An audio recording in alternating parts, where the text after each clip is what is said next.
Challenge, c'est un concours qui a lieu une fois par an, qui est organisé par les DCF, donc les dirigeants commerciaux de France. Donc c'est une association qui regroupe plusieurs directeurs et managers sur la fonction commerciale tous les ans, donc ils mettent en place un concours pour mettre à l'honneur les étudiants. Et donc le but de ce concours, c'est d'élaborer sur un cas réel un plan d'action commercial dans un premier temps. Puis après, il y a les sélections régionales sur ce même exercice, et les nationales, la dernière étape. Chaque région participe au national, où là on est toujours sur le même cas.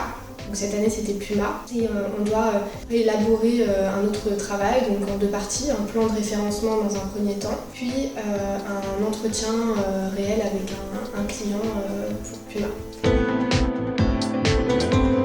Je pense que dans un premier temps, c'était le goût du challenge. Les deux, on est issus de la même formation scolaire. On s'était dit pourquoi pas se lancer dans le concours, voir ce que ça peut nous apporter et tout simplement nous enrichir professionnellement. Il faut aussi le souligner, c'est que le DCF Mayenne nous a énormément accompagnés, suivis. Donc on n'a pas été toute seule à réaliser ce travail et ça nous a beaucoup aidé.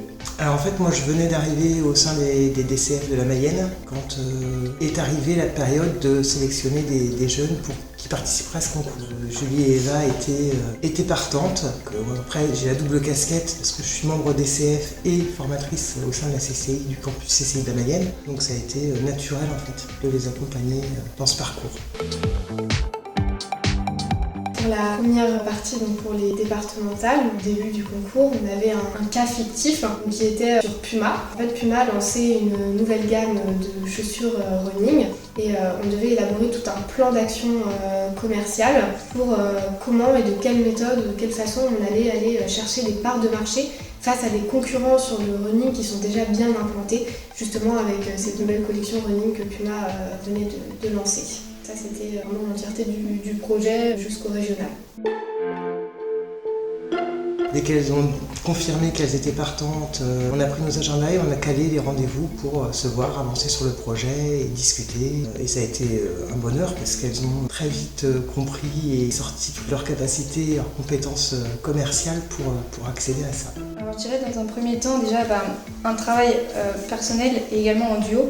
Avec Eva, c'est vrai qu'on a passé beaucoup de temps à relire le sujet, à trouver des idées, à étudier le sujet en précision. Et donc on a fait des premières propositions et on a échangé avec beaucoup de professionnels autour de nous pour pouvoir en fait avoir un aperçu, une vision vraiment à plus grande échelle sur notre travail, ce qui nous a permis de le perfectionner au cours du temps et donc d'arriver à quelque chose qui soit vraiment stable et professionnel. On s'est réunis presque tous les mardis, toutes les semaines, pour justement bien rentrer dans la méthodologie du plan d'action, bien structurer nos idées, voir si nos idées elles étaient cohérentes ou non. Puis après, on a commencé les entraînements à l'oral. Ça a été vraiment un travail de longue haleine. Il faut que les gens en face de nous puissent comprendre ce qu'on a voulu mettre en avant et la manière dont on l'a étudié. L'organisation, parce qu'il a fallu aussi pallier la vie scolaire, la vie professionnelle, la vie perso. Et donc trouver du temps aussi de notre côté pour travailler sur le sujet. On s'autorisait de travailler sur le DCF. Et voilà, on savait que ça allait nous aider dans notre vie professionnelle, dans notre vie scolaire. Après, je dirais les difficultés, c'était l'organisation, aussi la partie chiffrage. C'est pour ça qu'on a été beaucoup aidés à ce niveau-là. On avait pas de mission en fait de base sur les chiffres. Il fallait mettre un objectif sur un budgétiser en fait. Budgétiser et tout ça, c'est des éléments qu'on n'avait pas du tout. Donc ça, a été une petite problématique. Voilà. La plus grande satisfaction, c'est de les avoir emmenés à La Rochelle, ça c'est certain, de les avoir accompagnés en plus et d'avoir vécu la finale avec elles dans les couloirs en train d'attendre les résultats après chaque passage et le soir attendre les résultats.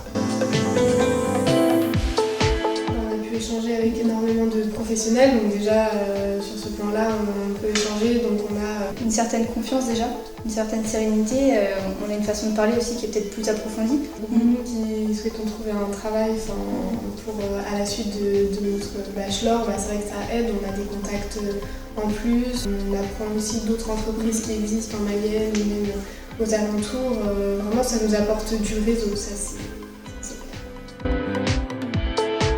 On va continuer à faire perdurer ce challenge parce que du coup on connaît toutes les étapes jusqu'au national. Après on a cherché d'autres étudiants qui participent aussi à ce challenge-là pour aller jusqu'au national. réitérer l'exploit. Voilà. Alors très clairement, la chose que j'aurais ajoutée, c'est que pour les écoles, bien comprendre que c'est un challenge qui peut être important pour les jeunes, qui leur donne vraiment un peu plus de confiance en eux, qui les entraîne, qui leur permet d'élargir leur réseau dès le début en fait quasiment du challenge. Et c'est un bel exercice. Donc vraiment, j'invite toutes les écoles qui font Bac plus 2, plus 3 et plus 4, plus 5 à proposer des jeunes, à proposer en tout cas le DCF Challenge au sein de leurs établissements.